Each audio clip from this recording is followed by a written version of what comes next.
Bonjour à tous et bienvenue dans la capsule biblique de Tout est possible avec Jésus. Tous ceux qui ont un jardin le savent, la vie pullule partout où on pose les yeux.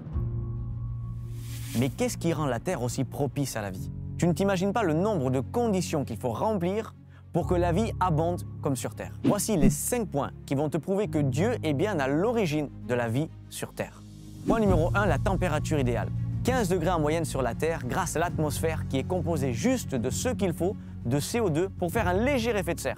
Et si on a juste ce qu'il faut de CO2, c'est grâce à nos océans liquides qui retiennent la plus grande partie du CO2. Ce qui nous amène au point numéro 2, l'eau liquide. Pourquoi nous avons de l'eau liquide sur Terre et pas ailleurs, ou presque pas ailleurs?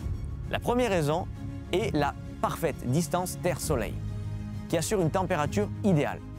Pas trop près du Soleil comme Vénus où il fait 450 degrés et pas trop loin comme Jupiter où il y fait moins 161 degrés. Pour qu'il y ait de l'eau liquide, il faut aussi que l'atmosphère exerce une pression suffisante, sans quoi l'eau s'évaporerait.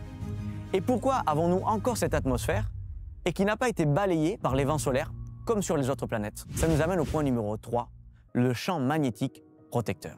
Il agit comme un bouclier autour de la Terre qui la protège des tempêtes solaires. Et c'est encore un miracle car c'est le noyau de la planète qui a juste ce qu'il faut de faire pour produire le champ magnétique qui nous permet de conserver cette atmosphère essentielle.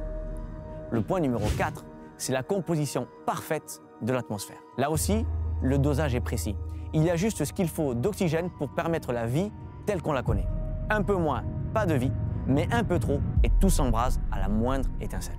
Attends, tu n'as pas encore tout vu. On arrive au point numéro 5, la couche d'ozone.